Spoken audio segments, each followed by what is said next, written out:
देश के सबसे बड़े कृषि अनुसंधान संस्थान इंडियन एग्रीकल्चरल रिसर्च इंस्टीट्यूट के निदेशक और कृषि वैज्ञानिक अशोक कुमार सिंह ने कहा कि 1920 से लेकर 2010 के बीच तापमान के औसत ट्रेंड के हिसाब से साल 2030 तक गेहूं उगाने के सीजन के दौरान तापमान में 1 डिग्री सेल्सियस तक की बढ़ोतरी हो सकती है। उन्होंने कहा कि अगर तापमान 1 डिग्री सेल्सियस तक बढ़ता है तो इससे गेहूं की पैदावार में 5% तक की कमी होगी। अशोक कुमार सिंह ने यह भी कहा कि अगर किसानों ने इस दौरान जलवायु अनुकूलन तकनीक अपनाई तो गेहूं की पैदावार 10 से 15% तक बढ़ सकती है।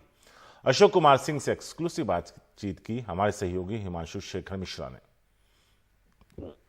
जलवायु परिवर्तन का भारतीय कृषि क्षेत्र पर क्या असर पड़ रहा है, इस पर बात करने के लिए मेरे साथ हैं इंडियन एग्रीकल्चरल रिसर्च इंस्टीट्यूट के डायरेक्टर अशोक कुमार सिंह। नमस्कार। वैज्ञानिकों का क्या एस्टिमेशन है, अगर मान लीजिए आने वाले दशकों में 1 डिग्री सेल्सियस औसतन इंक्रीज होता है तापमान में, तो इससे गेहूं की पैदावार पर भारत में कितना असर पड़ेगा?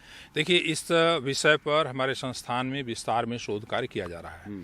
सन 1990 से लेकर के 2010 तक गेहूं उगाने के समय में जो तापक्रम में वेरिएशन आया है, उसके अंदर जो औसत परिवर्तन आया है, उसको अगर हम आधार माने तो ऐसा माना जाता है कि करीब 2040 तक तापक्रम में गेहूं उगाने के समय के दौरान करीब 1 डिग्री सेल्सियस की बढ़ोतरी होगी।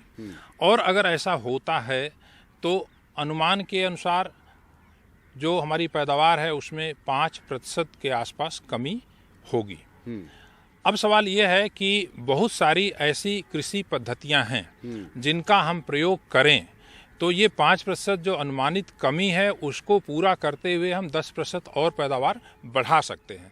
जैसे अभी हम जो है क्लाइमेट रेजिलिएंट वैरायटीज़ के डेवलपमेंट के ऊपर काम कर रहे हैं। बहुत सारी ऐसी गेहूं की किस्में जिनमें उच्चतम तापक्रम में पैदावार की कमी नहीं होती है, सूखा रोधी क्षमता होती है।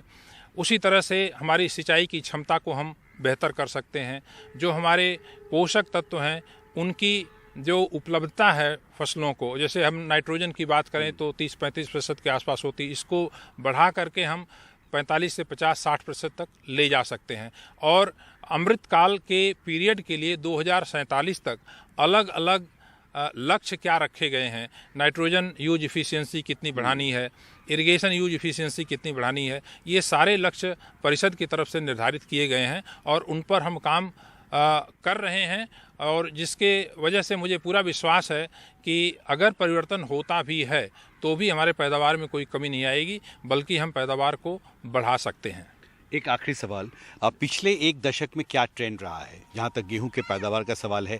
हमने देखा वेरिएशंस हैं। पिछले साल 107 मिलियन टन के आसपास पैदावार हुई।